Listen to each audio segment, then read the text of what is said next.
Hello friends, food family to সিস্টারে সকলকে welcome জানিয়ে চলে এসেছি আজ আবার নতুন একটি রেসিপি নিয়ে। আজ আমি বানিয়ে নিচ্ছি ওটসের খিচুড়ি।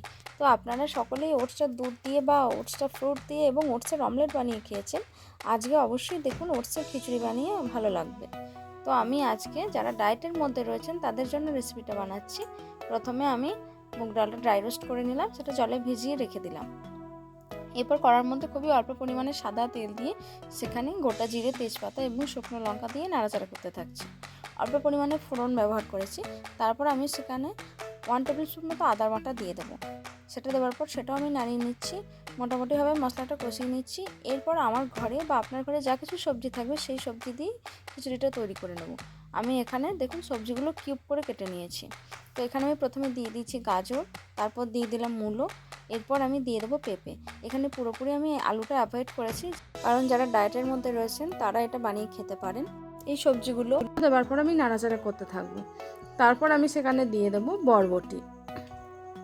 এটাও আমি বেশ সুন্দরভাবে নাড়াচাড়া করতে থাকছি।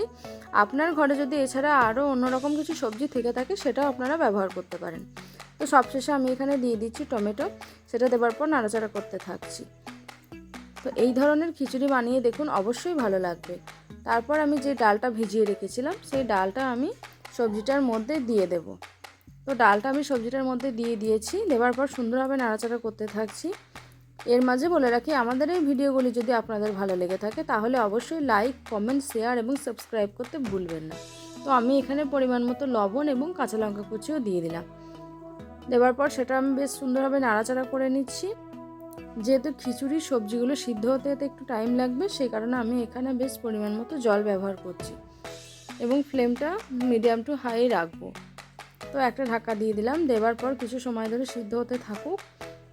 কিছুক্ষণ পর ফিরে এলাম, দেখুন সবজিগুলো বেশ হাফ সিদ্ধ হয়ে গেছে, প্রায় শেষের দিকে সিদ্ধ হয়ে এসছে।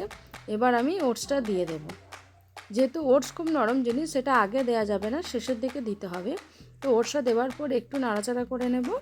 একটু নাড়াচাড়া করে নেওয়ার পর আর একবার ঢাকা দিয়ে রেখে দেবো। তো ঢাকা খুলে চলে এসেছি, দেখে নিন মোটামুটিভাবে হয়ে গেছে। তো এখানে আমি একটা জিনিস স্কিপ করে গেছি, আমি হলুদ ব্যবহার করেছিলাম, যেটা বলতে স্কিপ করে গেছি। এরপর আমি এখানে সবজি মশলা ব্যবহার করে নিলাম যাতে স্বাদটা আরও ভালো হয়। প্রত্যেকে ভালো থাকবেন, বাই।